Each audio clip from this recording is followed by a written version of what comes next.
Welcome to studios news. వార్తల్లో ముందుగా ముఖ్యాంశాలు. రేవంత్ రాజీనామా చేయాల్సిందే, బీజేపీ నేతలెందుకు స్పందించరు? కేటీఆర్.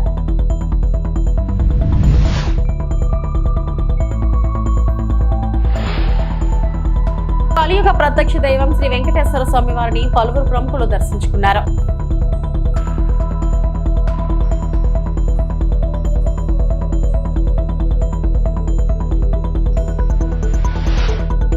కవితకు కేటీఆర్ పరోక్షంగా వార్నింగ్.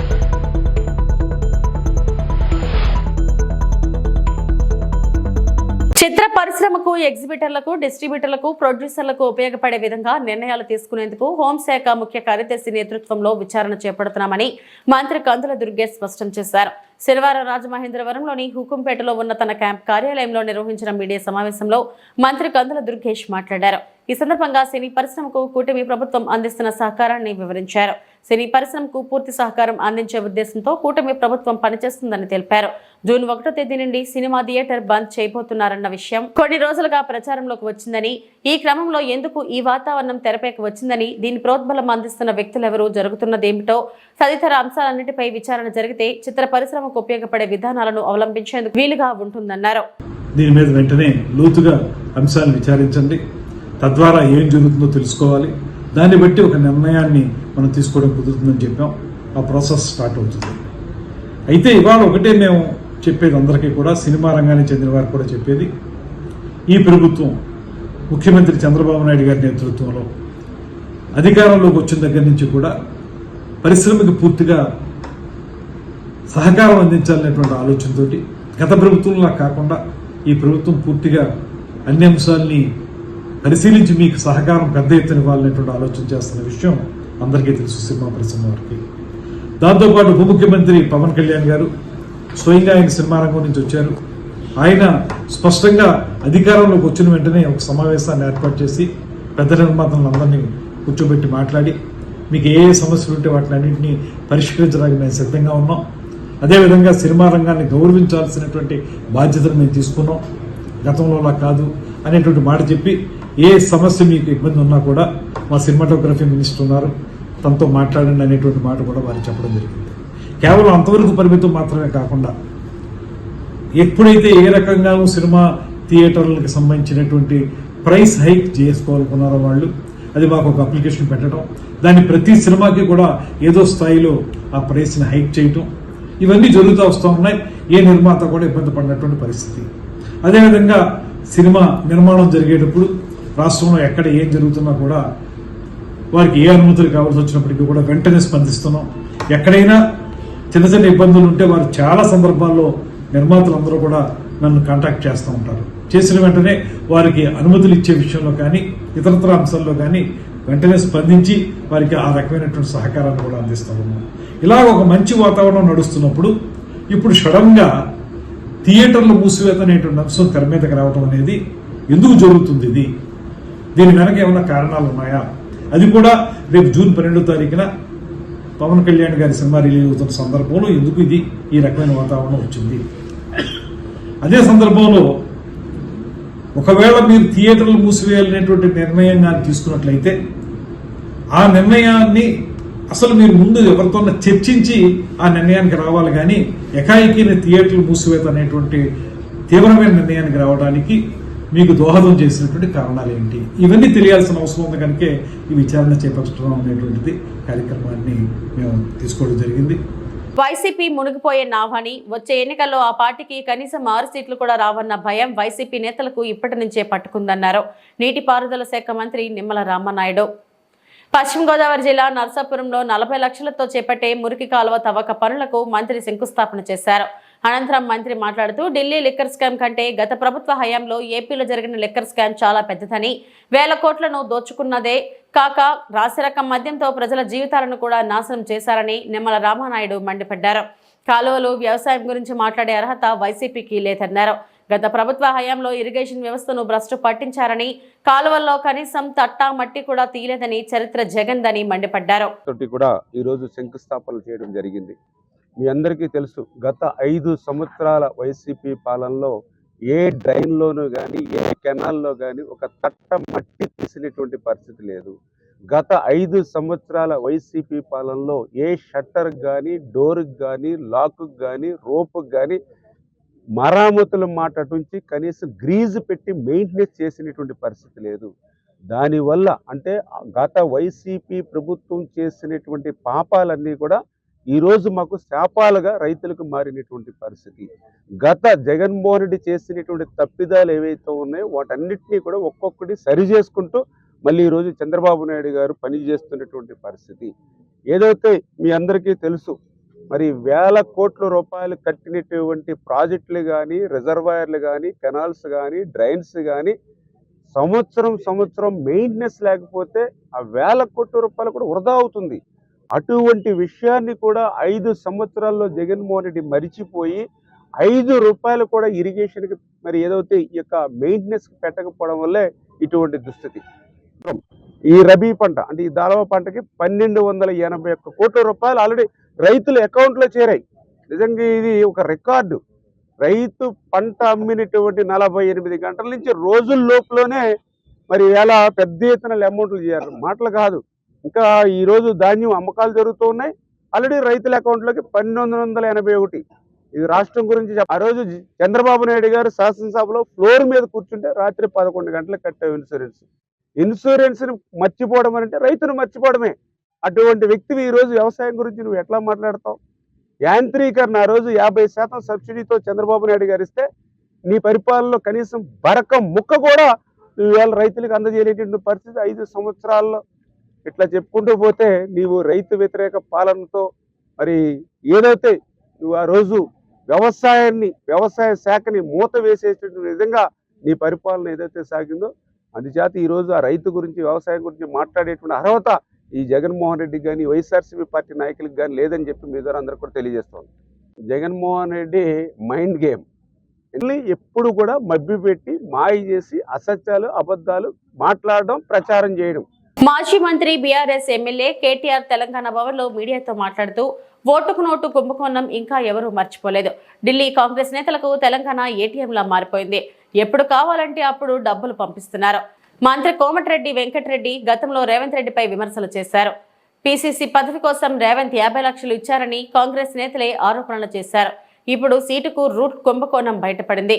రేవంత్ రెడ్డి వైఖరితో దేశవ్యాప్తంగా తెలంగాణ పరువు పోయింది. నేషనల్ హెరాల్డ్ కేసులో రేవంత్ రెడ్డి పేరు బట్టబయలైంది. రేవంత్ రెడ్డితో రాజీనామా చేయించి నిష్పాక్షపాతంగా విచారణ చేయించాలి. రేవంత్ రెడ్డి తరచూ ఢిల్లీకి ఎందుకు వెళ్తున్నారో అర్థమవుతుంది.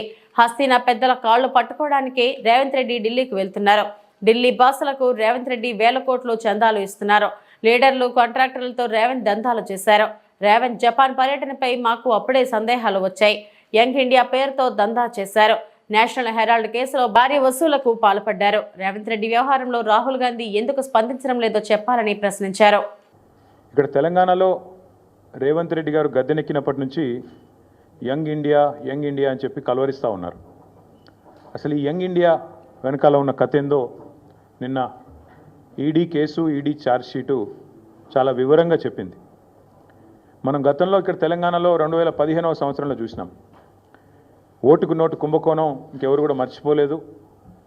అప్పటి నుంచి రేవంత్ రెడ్డి గారికి బ్యాగ్ మ్యాన్ అనే పేరు కూడా కొత్తగా, అంటే bat man, super man, spider man లాగా బ్యాగ్ మ్యాన్ అనే మంచి పేరు కూడా తెలంగాణలో చాలామంది పిల్లలు పెట్టుకున్నారు.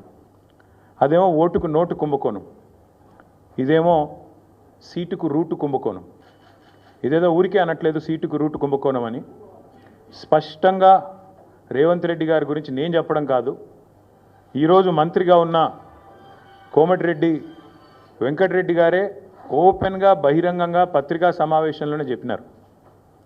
ఈయన 50 కోట్లు పెట్టి పిసిసి అధ్యక్ష పదవి కొనుక్కున్నాడు అనే మాట ఆ రోజు స్వయంగా ఈనాటి మంత్రి, ఆనాటి ఎంపీ కోమటిరెడ్డి వెంకటరెడ్డి గారు చెప్పిన మాట.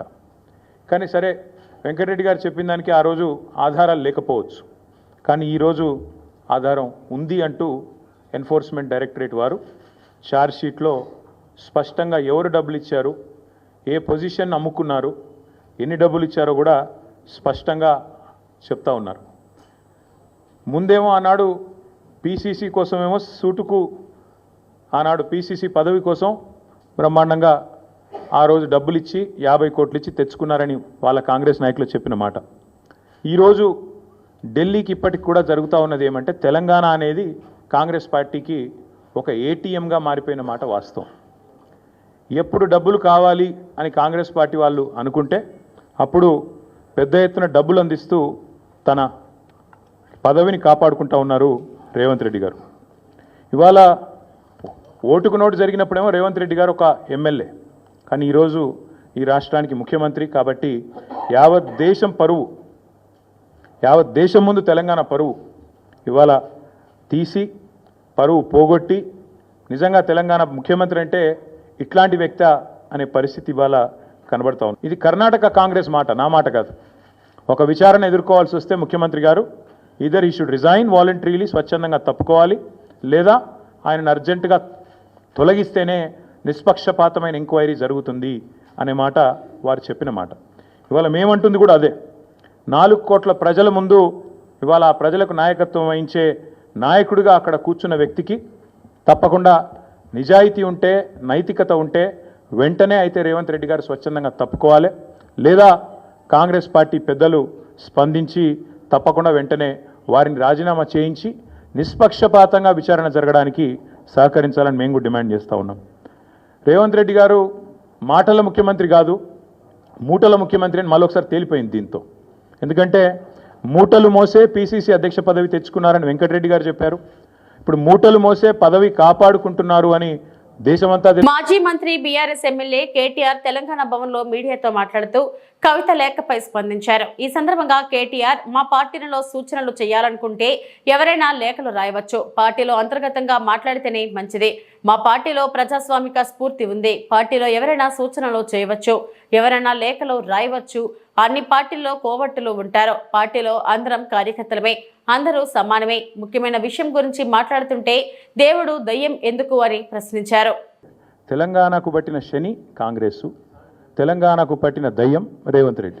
ఇప్పుడు ఆ దయ్యాన్ని శనిని ఎట్లా వదిలించాలనేది మా టార్గెట్. ఇక మీరు చెప్పే టెన్షన్ ఎందుకే అంతగానో మాట్లాడి రాదు, ఎందుకు అంత ఎగబడుతున్నావు? నేను అనేది ఏమంటే మీరు ఒకటి గుర్తుపెట్టుకోండి, లోక్సభ ఎన్నికలకు ముందు మేము పార్లమెంటు నియోజకవర్గాల వారీగా సమావేశాలు పెట్టాం, సమీక్షా సమావేశం.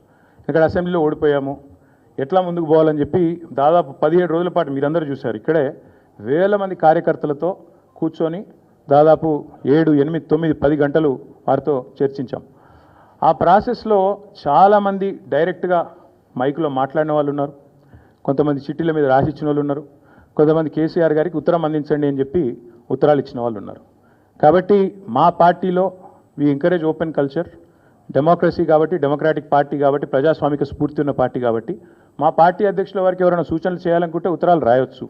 అదేదో చాలా గొప్ప విషయం అన్నట్టు మీరందరూ అంత బాధపడిపోవాల్సిన అవసరం ఏం లేదు. నేను అనేది ఏమంటే మా పార్టీలో డెమోక్రసీ ఉంది కాబట్టి మా పార్టీ అధ్యక్షుల వారికి, మా పార్టీ నాయకులు ఎవరైనా సరే అప్పుడప్పుడు సూచనలు, సలహాల రూపంలో లిఖితపూర్వకంగా ఇవ్వచ్చు, ఓరల్గా ఇవ్వచ్చు, రకరకాలుగా ఇవ్వచ్చు.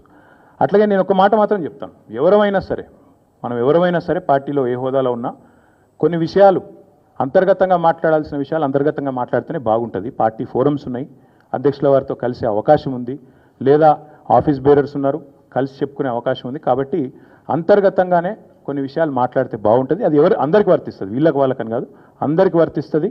తప్పకుండా ఎవరమైనా ఒకటే, ఈ పార్టీలో అందరం కార్యకర్తలమే, అందరికీ కూడా ఇదే సూత్రం వర్తిస్తుంది. కాబట్టి బాపట్లలో 6 నెలలు అవుతున్నా ఇంతవరకు తమ డిమాండ్లు పరిష్కరించలేదు. బావుపూరి దివ్యాంగుల సేవా సమితి రాష్ట్ర అధ్యక్షులు మరియు జనసేన పార్టీ దివ్యాంగుల జన సైనికుడు గోగన ఆదిశేషు గత 6 నెలల క్రితం కొన్ని డిమాండ్లతో బాపట్ల జిల్లా కలెక్టర్ జె వెంకట మురళికి వినతిపత్రం అందజేయడం జరిగిందని, కానీ ఇంతవరకు వాటిలో ఒక్కదానికి కూడా పరిష్కారం చూపలేదని బావుపూరి దివ్యాంగుల సేవా సమితి రాష్ట్ర అధ్యక్షులు మరియు జనసేన పార్టీ దివ్యాంగుల జన సైనికుడు బోధన ఆదిశేషు ఆవేదన వ్యక్తం చేశారు. శుక్రవారం జిల్లా కలెక్టర్ ఆఫీసు నందు నిర్వహించిన దివ్యాంగుల ప్రత్యేక పరిష్కార వేదికలో మరలా అవే డిమాండ్లతో వినతిపత్రం ఇచ్చిన అనంతరం మీడియాతో తన ఆవేదనను పంచుకున్నారు. తమ డిమాండ్లలో ప్రధానంగా ప్రభుత్వ కార్యాలయాల్లో ర్యాంపులు, వీల్ చైర్స్ ఏర్పాటు చేయాలని, దివ్యాంగుల సంక్షేమ శాఖ కార్యాలయం వారానికి 3 రోజులు బాపట్ల జిల్లాలో ఏర్పాటు చేయాలని, దివ్యాంగులకు ఉపకరణాలు అందించాలని, వ్యాపారం చేసుకుంటున్న ప్రతి ఒక్క దివ్యాంగునికి ఐడి కార్డు ఇవ్వాలని కోరారు.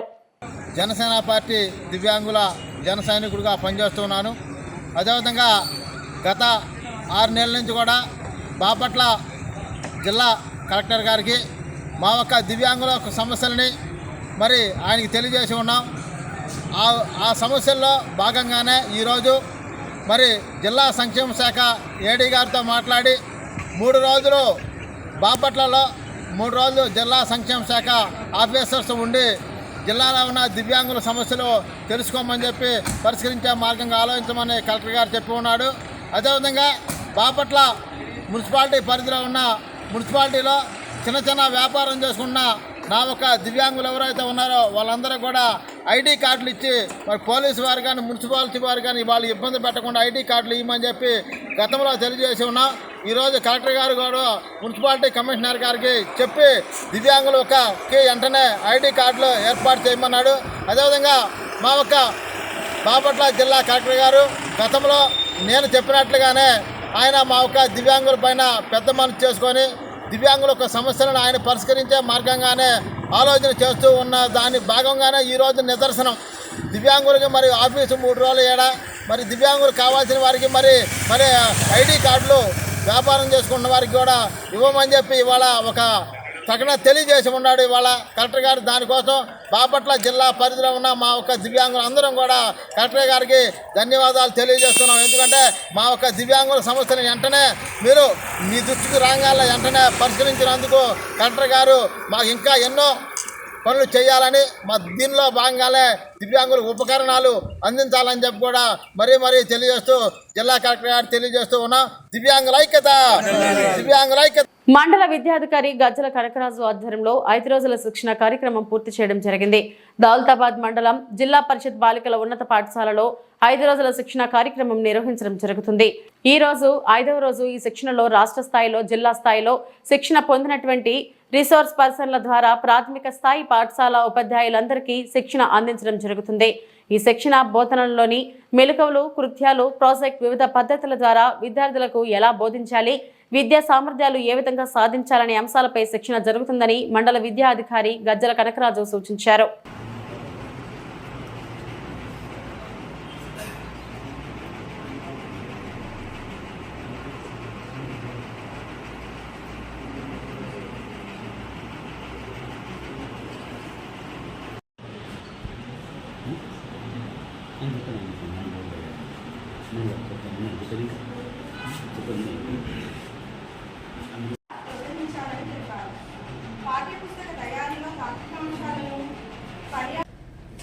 Five days mandal level training programme Daulatabad girls high స్కూల్లో మాకు నిర్వహించడం జరిగింది. డేట్ వచ్చేసి 20 మే 2025 నుండి ఈరోజు 24 మే 2025 వరకు 5 రోజుల శిక్షణ కార్యక్రమం కొనసాగుతుంది. అయితే మాకు ఈ 5 డేస్లో ప్రతిరోజు ఒక సబ్జెక్టు చెప్పడం జరిగింది. First day Telugu, second day English, third day maths, fourth day EVS. ఇట్లా ప్రతిరోజు సబ్జెక్ట్ వైజ్గా 2 ఆర్పీ సార్ వాళ్ళు మేడమ్స్ ఇద్దరు మాకు చాలా చక్కగా చెప్పారు. అయితే అందరికీ పిల్లలకి ఎలా చెప్పాలో తెలిసినప్పటికైనా కానీ ఇంకా కొత్త మెలకువలు మేము నేర్పించారు. పిల్లలకి ఇంకా ఏ విధంగా చెప్తే బాగుంటుంది, ఇంకా ఏ విధంగా యాక్టివిటీస్ పాటు నిర్వహించడం జరుగుతుంది. ఇది మండల కేంద్రమైన దౌలతాబాద్లోని బాలికల పాఠశాలలో నిర్వహించడం జరుగుతుంది. మరి 5 రోజుల శిక్షణా శిబిరం లోపల 8 మంది ఆర్పీలు, 58 మంది ఉపాధ్యాయులకు శిక్షణ ఇవ్వడం జరుగుతుంది. EVS, social studies, mathematics, Telugu ఈ 4 అంశాలతో పాటు చివరి రోజున పీటీఎం, టూల్స్కు సంబంధించిన అంశాలు కూడా బోధించడం జరుగుతుంది. మరి 2వ రోజు నాడు మనకు మెదక్ డైట్ ప్రిన్సిపాల్ గారు గౌరవ గంగే సార్ వచ్చి అనేక అంశాలు మా ఉపాధ్యాయులకు అందజేయడం జరిగింది. వారి యొక్క ఇక్కడ జరుగుతున్నటువంటి వాళ్ళ అంశాలు కూడా వారు తెలుసుకొని శిక్షణా శిబిరం బాగా జరుగుతుందని సంతృప్తి వెలిపించడం జరిగింది. అలాగే 4వ రోజు ఇంగ్లీష్ డిఆర్పి మంజుల గారు సందర్శించడం జరిగింది. మంజుల మేడం గారు కూడా ఇంగ్లీష్ లోపల ఒక రైమ్ చెప్పారు. ఉపాధ్యాయులందరూ యాక్టివ్గా పాల్గొంటారని సంతోషాన్ని వ్యక్తం చేయడం జరిగింది. ఈరోజు చివరి రోజు మనకు డిస్ట్రిక్ట్ రీసోర్స్ పర్సన్ భాస్కర్ గారు అలాగే హరిదాస్ గారు ఇద్దరు సందర్శించడం జరిగింది. మరి ఇక్కడ జరుగుతున్నటువంటి అనేక అంశాలను వాళ్ళు పరిశీలించడం జరిగింది. ఉపాధ్యాయులు మా మండలానికి చెందినటువంటి ఉపాధ్యాయులు సమయపాలన పాటిస్తూ నూతన విషయాలను తెలుసుకోవడం లోపల విద్యార్థుల్లాగా ఆసక్తిని చూపుతున్నారు. ఆర్పీలకు ఎంతో సహకరిస్తున్నారు. ఈ 5 రోజులు వాళ్ళు ఎంతో ఉత్సాహంతో పాల్గొనడము, పెద్దవారైనప్పటికీ, నాకంటే పెద్దవారైనప్పటికీ కూడా చాలా ఓపికతోటి ఈ కార్యక్రమాన్ని అశాంతం ఉదయం 9 గంటల నుంచి సాయంత్రం 5 గంటల వరకు కూడా నింపాదిగా కూర్చొని సెషన్స్ వినడం, అనేక పాఠ్యాంశాలు వినడం, వాళ్ళు సొంతంగా రాసుకోవడం, ఇంకా నూతన మార్పులు ఏవైతే ఉంటాయో అవి రేపు పాఠశాలలో ప్రదర్శించడానికి, విద్యార్థుల యొక్క సంఖ్యను పెంచుకోవడానికి అనుగుణంగా ఉంటుందని వారు ఆశాభావాన్ని వ్యక్తం చేశారు. ఆ విధంగా మేము ప్రభుత్వం యొక్క ఆదేశాలను తూచా తప్పకుండా పాటిస్తూ మా మండలంలో విద్యార్థుల సంఖ్యను పెంచడానికి కృషి చేస్తామని మండల విద్యాధికారిగా నేను. కలియుగ ప్రత్యక్ష దైవం శ్రీ వెంకటేశ్వర స్వామి వారిని పలువురు ప్రముఖులు దర్శించుకున్నారు. శనివారం ఉదయం వీఐపీ విరామ సమయంలో మాజీ Team India cricketer M S K Prasad, Tamil Nadu deputy speaker K పిచండేలో వేరువేరుగా కుటుంబ సభ్యులతో కలిసి దర్శించుకుని మొక్కులు చెల్లించుకున్నారు. దర్శనానంతరం ఆలయంలోని రంగనాయకుల మండపంలో వేద పండితులు వేదాశీర్వచనం అందించగా ఆలయ అధికారులు శ్రీవారి తీర్థ ప్రసాదాలను అందించి పట్టు వస్త్రంతో సత్కరించారు.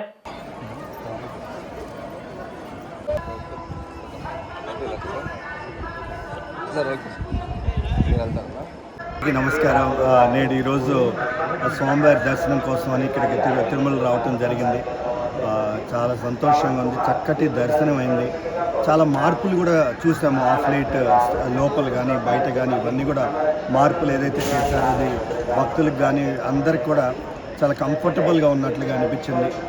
మరి టీటీడీ పెద్దలు కానీ అట్లానే దీన్ని మేనేజ్ చేస్తున్న ప్రతి ఒక్కరికి కూడా మనస్ఫూర్తిగా ధన్యవాదాలు తెలియజేసుకున్నాను. చాలా సంతోషంగా ఉంది. విత్ ఫ్యామిలీ ఈరోజు రావటం జరిగింది. Thank you so much. IPL చాలా చక్కగా జరుగుతుంది. మీ అందరు చూస్తూనే ఉన్నారు, వీక్షిస్తూనే ఉన్నారు. కొన్ని అనివార్య కారణాల వల్ల కొంచెం ఒక వారం డిలే అయినా కూడా బీసీసీఐ పెద్దలు అందరూ కూడా మరలా ఈ మ్యాచెస్ మరలా రీస్టార్ట్ చేయడం జరిగింది. మ్యాచెస్ చాలా ఇంట్రెస్టింగ్గా జరుగుతున్నాయి. మనకి తెలుసు టాప్ 4 ఎవరున్నారు అనేది. గుజరాత్ టైటన్స్, ఆర్సీబీ కానీ, పంజాబ్ కానీ, ముంబై ఇండియన్స్, ఈ 4 టీంలు టాప్ 4లో కూడా రావటం జరిగింది. అండ్ ఓన్లీ థింగ్ ఏంటంటే ఇక్కడ నుంచి జరిగే ప్రతి మ్యాచ్ కూడా ఆ టాప్ 2 రేస్లోకి ఎవరు వస్తారనేది చాలా ఇంట్రెస్టింగ్గా మారింది. ఓకే. ఖాతాదారులకు లాభదాయక అవకాశాలు. గ్రామీణ బ్యాంక్ ముందడుగు. ఆంధ్రప్రదేశ్ గ్రామీణ బ్యాంక్ ఖాతాదారుల సంక్షేమానికి అడుగులు వేస్తుంది. బ్యాంక్ ప్రాంతీయ మేనేజర్ శ్రీ సుశాంత్ కుమార్ స్వారో ఈ రోజు చిట్వెల్ మరియు పొందలూరు శాఖలను సందర్శించి కస్టమర్ మీట్ నిర్వహించారు. ఈ సందర్భంగా ఆయన మాట్లాడుతూ బ్యాంక్ డిపాజిట్లపై వార్షికంగా 7.60% వడ్డీ రేటును అందిస్తూ ఖాతాదారులకు అత్యుత్తమ సేవలు అందిస్తుందని తెలిపారు. ఈ వడ్డీ రేటు ప్రస్తుత కాలంలో అత్యధికమై పెట్టుబడి చేసే ఖాతాదారులకు లాభదాయకమని చెప్పారు. అలాగే రాష్ట్ర వ్యాప్తంగా ఉన్న ప్రాంతీయ గ్రామీణ బ్యాంకులు ఇప్పటికే ఏపీ గ్రామీణ బ్యాంకులో విలీనం అయ్యాయని వెల్లడించారు. ఈ విలీనంతో సేవల శ్రేణి విస్తరిస్తుందని, ఖాతాదారుల అవసరాలకు తగిన విధంగా కొత్త పథకాలు అమలు చేస్తున్నామని పేర్కొన్నారు. జిల్లా అధికారి ఆంధ్రప్రదేశ్ ప్రగతి గ్రామీణ బ్యాంక్ ముందుది. ఇప్పుడు ఆంధ్రప్రదేశ్ గ్రామీణ బ్యాంక్ ఒక కొత్త బ్యాంక్ వచ్చింది. అదే బ్యాంక్ వచ్చినది. ఈరోజు మీ ఆంధ్రప్రదేశ్ గ్రామీణ బ్యాంక్ చాలా పెద్ద అయిపోయారు. చాలా పెద్ద అంటే చాలా పెద్ద. కేంద్ర ప్రభుత్వం చెప్పే ప్రకారం ఏమైందంటే అప్పుడు ఆంధ్రప్రదేశ్లో మనకు 4 గ్రామీణ బ్యాంక్ ఉంటుంది. ఒకటే ఆంధ్రప్రగతి గ్రామీణ బ్యాంక్ పెద్ద బ్యాంక్, ఆంధ్రప్రదేశ్ గ్రామీణ వికాస్ బ్యాంక్ తెలంగాణ సైడ్లో ఉంటుంది. సప్తగిరి గ్రామీణ బ్యాంక్ అంటే మదనపల్లి చిత్తూరు ఏరియాలో సప్తగిరి గ్రామీణ బ్యాంక్ చెప్తారు. చైతన్య గోదావరి అంటే విజయవాడ అవతల చైతన్య గోదావరి. అన్ని బ్యాంక్ స్ట్రాంగ్ బ్యాంక్. ఈరోజు ఈ 4 బ్యాంక్ కలిసి ఒక పెద్ద బ్యాంక్ అయ్యారు. ఇప్పుడు ఇండియా లెవెల్లో కేంద్రంలో ఈ గ్రామీణ బ్యాంక్ సంఖ్య తగ్గిపోయింది. ఒక్కో రాష్ట్రంకి ఒక్కడే మాత్రం గ్రామీణ బ్యాంక్ ఉంటుంది. ఆ గ్రామీణ బ్యాంక్ మనం కొద్దిగా కంపేర్ చేస్తే ఒక పెద్ద గ్రామీణ బ్యాంక్ నంబర్ 2 ఇండియాలో ఈ గ్రామీణ బ్యాంక్ అంటే మీ ఆంధ్రప్రదేశ్ గ్రామీణ బ్యాంక్ ఈరోజు. సో బ్యాంక్ పెద్ద అయిన తర్వాత 28 జిల్లాలో ఈ బ్యాంక్ మే 1 నుంచి పని స్టార్ట్ చేశారు ఆల్రెడీ. మన హెడ్ ఆఫీస్ ఇప్పుడు కొత్త ఎందుకు పెద్ద అయిపోయింది కాబట్టి సెంట్రల్ ప్లేస్లో ఉండాలి కాబట్టి అమరావతిలో యాక్చువల్లీ పెద్ద హెడ్ ఆఫీస్ ప్రిపేర్ చేస్తున్నారు. ఆ ముందు ఈ రోజు నుంచి ఇప్పుడు రైతు 5 ఎకరా 6 ఎకరా ల్యాండ్ ఉంది, 2 ఎకరాల వరకు మీకు జమీన్ కూడా అవసరం పడింది కదా. ఇప్పటివరకు నా బులెటిన్ అప్డేట్స్. నమస్తే.